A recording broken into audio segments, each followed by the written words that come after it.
Kouri Richins seemed to have it all: a thriving real estate business, a loving husband, Eric, and three beautiful children, Carter, Ashton, and Weston.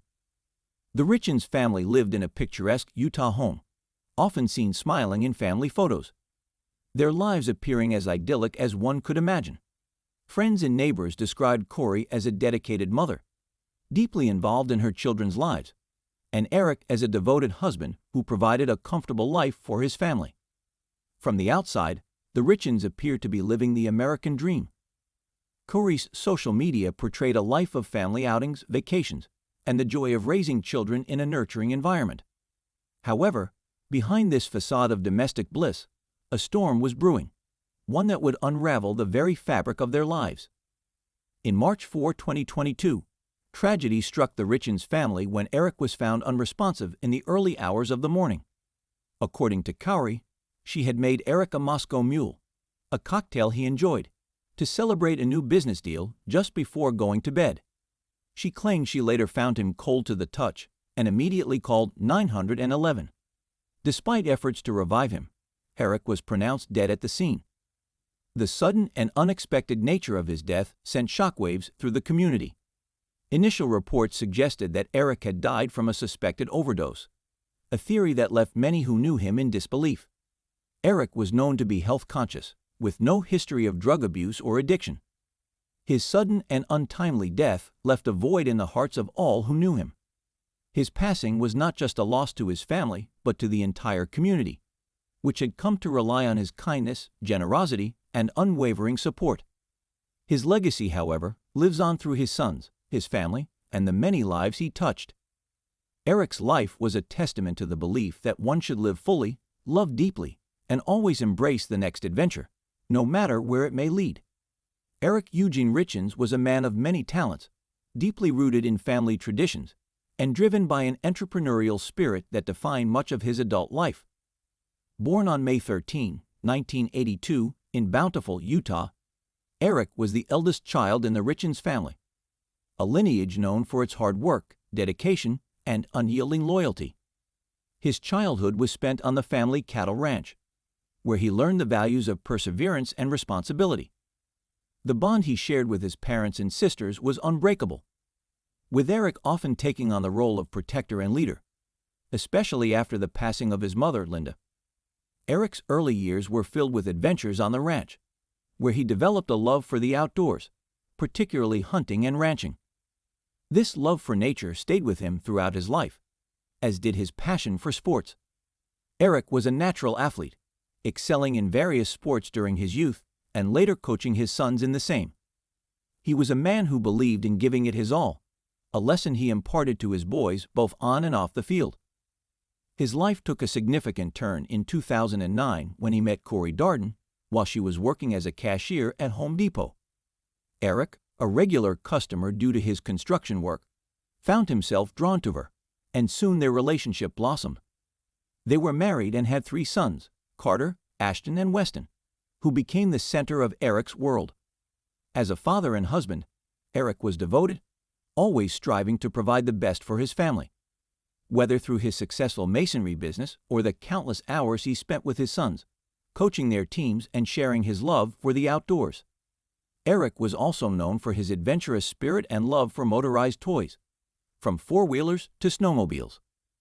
His penchant for pushing the limits often led to thrilling, albeit sometimes hazardous, escapades, but it was all part of his larger-than-life persona.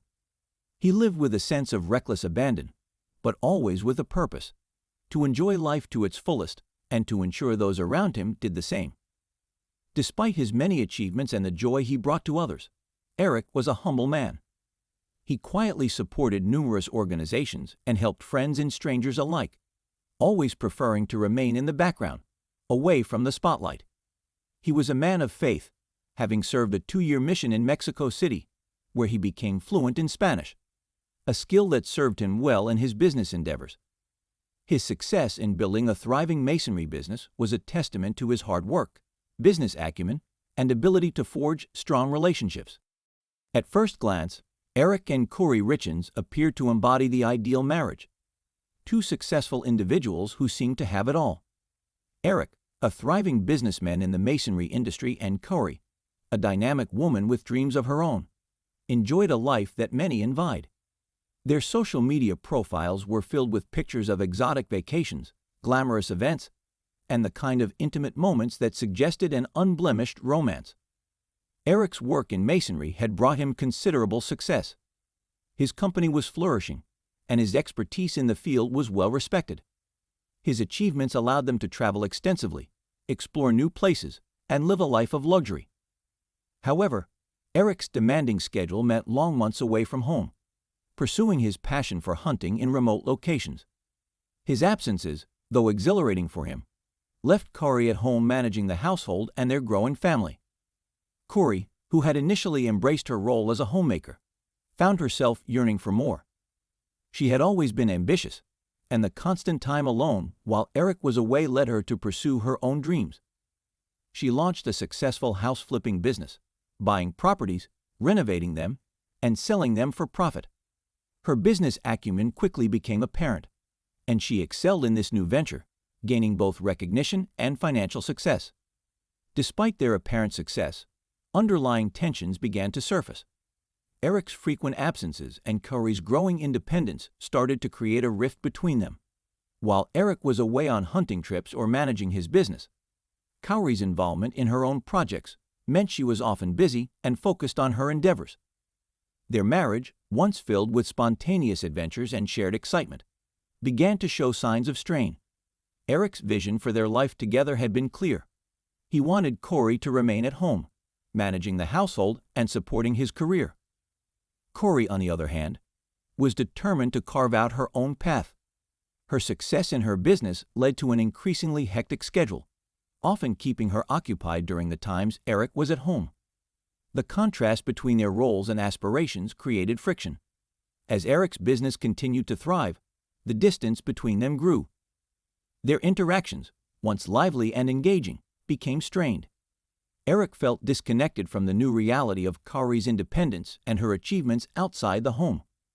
Kouri, feeling unfulfilled by her domestic role, struggled with the expectations Eric had for her.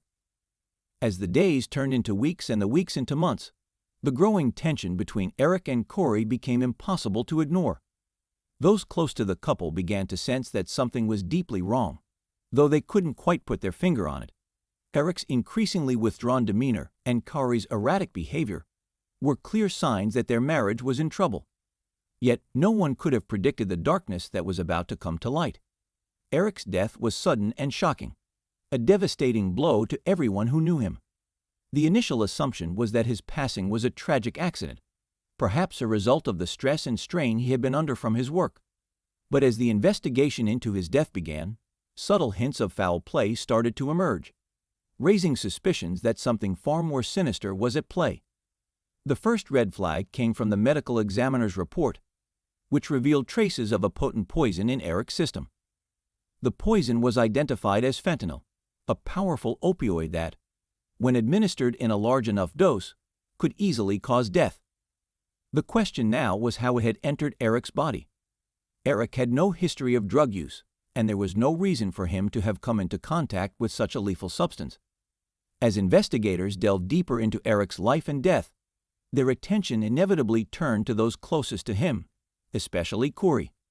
Though she had initially played the role of the grieving widow, her behavior soon began to raise eyebrows. Kouri's reaction to Eric's death was strangely detached. Her grief seemed more performative than genuine. Those who attended Eric's funeral noted her lack of emotion, the way she seemed to go through the motions without truly engaging with the gravity of what had happened. The investigators began to dig into Kouri's background, uncovering details about her life that had previously been hidden. It was revealed that Kouri had a history of financial troubles, despite the appearance of wealth and stability that she and Eric had projected. There were rumors of unpaid debts, failed business ventures, and a growing desperation to maintain the lavish lifestyle she had become accustomed to. As they dug further, the investigators uncovered another disturbing fact. Kouri had taken out a substantial life insurance policies on Eric just months before his death. The policies, worth millions of dollars, named her as the sole beneficiary. With these discoveries, Kouri quickly became the prime suspect in Eric's death. Investigators began to piece together a timeline of events leading up to the day Eric died. Surveillance footage from the couple's home revealed that Kouri had been the last person to see Eric alive. Further investigation into her phone records and financial transactions uncovered evidence that Kouri had purchased the fentanyl used to poison Eric. She had made several discrete purchases from a local supplier. Evidence showed several discrete transactions with a local dealer. Additionally, investigators uncovered a concerning pattern of online searches conducted by Kouri in the days preceding Eric's death. Her search history included terms related to deleting text messages, FBI, and lethal dosages of fentanyl. These searches, combined with other evidence, painted a chilling picture. It seemed that Kouri had carefully planned Eric's murder, driven by financial gain and a desire to escape the constraints of her marriage. But the question of motive still lingered. Why had she resorted to such a drastic and horrific act? Was it purely for the money, or were there deeper personal reasons behind her actions? Despite her efforts to deflect suspicion, the evidence against Kouri was overwhelming. The investigators were able to trace the purchase of the fentanyl directly to her, and her attempts to cover her tracks only further implicated her in the crime. It was clear that Kouri had carefully planned Eric's murder, but her arrogance and overconfidence had ultimately led to her downfall. With the pieces of the puzzle now falling into place, the investigators prepared to make their move. Kouri had managed to evade justice for over a year, living her life as if nothing had happened, but her time was running out. The net was closing in, and soon she would have to face the consequences of her actions. On May 8, 2023, Kouri Richins was taken into custody, marking a pivotal moment in the investigation into Eric's death. Kouri's initial court appearance took place in June 2023. The legal proceedings were closely followed by the media, reflecting the public's fascination with the high-profile case. During this appearance, the court reviewed the evidence and decided that Kouri would be held without bail. The judge deemed her a flight risk and a potential danger to the community, thus ordering her detention pending trial. Kouri's continued detention has been a point of contention. Her defense team argues vehemently for her release, maintaining that she is being wrongfully accused and that the evidence against her is circumstantial. They assert that Kouri's calm demeanor and insistence on her innocence are proof of her confidence in eventually proving her case. In contrast, Eric's family remains convinced of Kouri's guilt. They believe that the evidence clearly points to her involvement in Eric's death. Their focus is on ensuring that justice is served and that the truth about what happened to Eric is fully revealed in court. As of now, Kouri remains in custody, awaiting her trial set for 2025. Her 3 children with Eric are living with Eric's family, who are providing them with a stable environment amidst the turmoil. The case continues to attract significant attention, and as the trial approaches, the public and media are eager to see how the legal system will resolve this tragic and complex matter. As the trial date approaches, the drama surrounding Kouri Richins continues to develop. For those following this case closely, make sure to keep your eyes on our channel. We'll be bringing you all the latest updates, insights, and in-depth analyses on Kouri's trial and the ongoing aftermath. Stay tuned as we dive deeper into the unfolding story and the quest for justice. Thank you for watching. Please consider subscribing for more stories like this.